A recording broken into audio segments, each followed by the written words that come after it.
দিবস হবে হচ্ছে পরশুদিন 6ই আগস্ট। এই 6ই আগস্ট হচ্ছে 2024 সালের 16ই ডিসেম্বর। দয়া করে কেউ মিস করবেন না। সারা বাংলাদেশের কোটি কোটি মানুষকে অনুরোধ করছি, আজকে থেকে প্রয়োজনে হাঁটা শুরু করেন। সরকার যদি গাড়ি বন্ধ করে দেয়, হেঁটে হেঁটে মাইলের পর মাইল পথ চলে আপনারা চলে আসবেন। এই লং মার্চ, এই ঢাকা মার্চ আমাদেরকে সফল করতেই হবে। আওয়ামী ফ্যাসিবাদের বিরুদ্ধে এই অবরুদ্ধ বাংলাদেশ থেকে, বাংলাদেশে যেখানে লাশ আর বারুদের গন্ধ চলছে, এখান থেকে এই অবরুদ্ধ বাংলাদেশকে স্বাধীন করার এটাই লড়াই। এই লড়াইতে আল্লাহর ওয়াস্তে কেউ পিছনে থাকবেন না।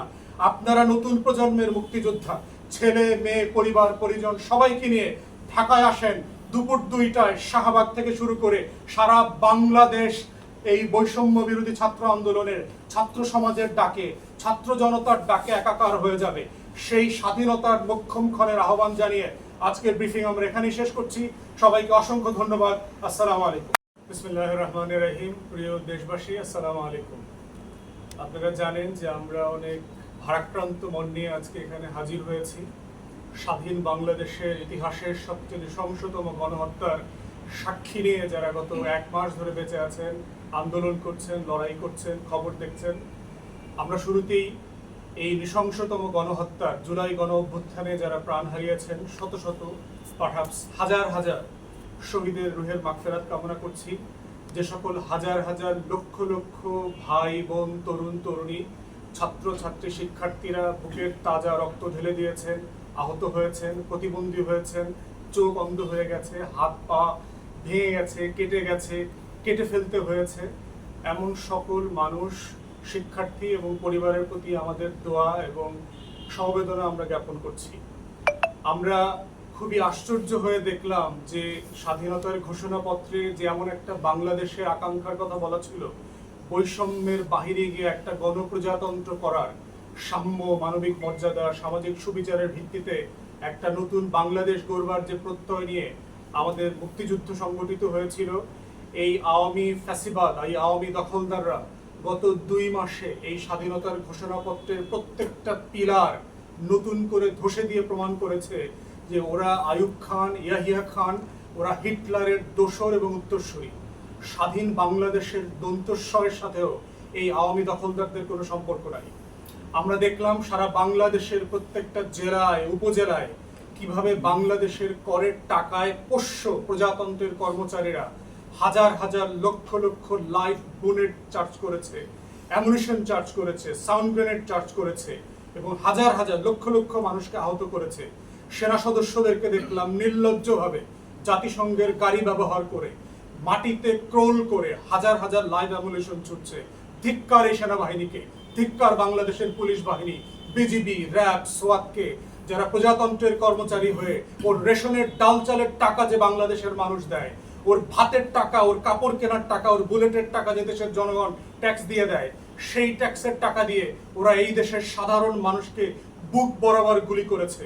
আমরা এমন আশঙ্কার কথা শুনেছি যে এই পোশাক পরে শুধু বাংলাদেশের নাগরিক না, ভিন দেশের নাগরিক, ভিন ভাষায় কথা বলে এমন মানুষরাও নাকি আমাদের বুকে গুলি চালিয়েছে। আমরা এটার তদন্ত করব এবং তদন্ত সাপেক্ষে বিচার হবে এবং প্রত্যেকটা ফোর্সেসকে বলে দিতে চাচ্ছি, ফেরাউনের পতনের পরে যেদিন নমরুদের কবর দেওয়া হবে বাংলার মাটিতে, প্রত্যেকটা ফোর্সকে জবাবদিহিতার মুখোমুখি করতে হবে। যদি আপনারা মনে থাকেন আপনাদের হাতে গুলি আছে, আপনাদের হাতে অস্ত্র আছে, আপনাদের বুঝতে হবে বাংলাদেশের লক্ষ লক্ষ কোটি কোটি মানুষের বুক আছে আবু সাইদের মতো, মুগ্ধর মতো বুক পেতে দেবে এই বাংলাদেশের স্বাধীনতা এবং সার্বভৌমত্বকে ধরে রাখবার জন্য।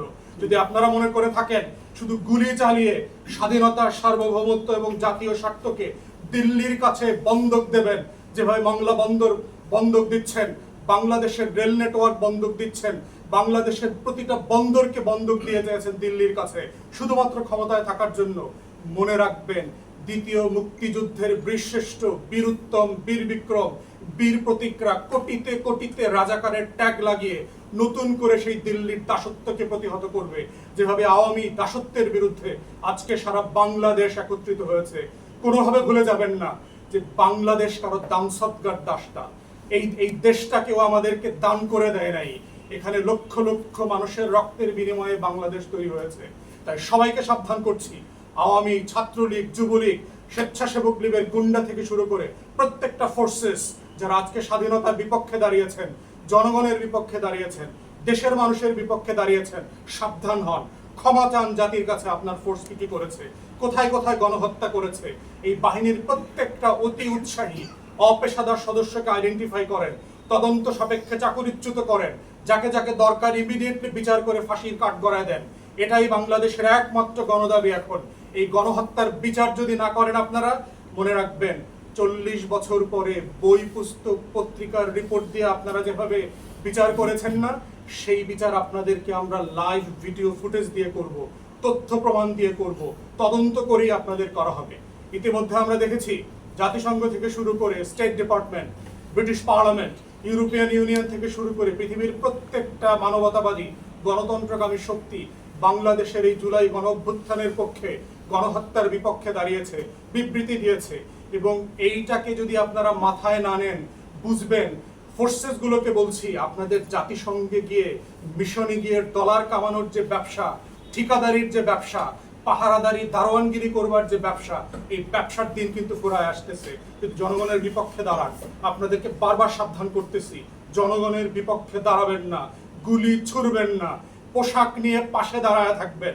যদি আইন মানতে ইচ্ছা করে শুধুমাত্র পোশাক পরে পাশে দাঁড়ায় থাকবেন, কারো বুকে গুলি করবেন না। অতএব এই বাস্তবতায় দেখলাম যে আমাদের ফোর্সেস গুলো গত 2 মাসের ঘটনার প্রেক্ষিতেও এখন পর্যন্ত কোনো লেসন নাই। গতকালকেও দেখলাম বিভিন্ন জায়গাতে লোক মারা গেছে, আজকেও দেখলাম 6টা জেলায় 10-এর অধিক লোক মারা গেছে।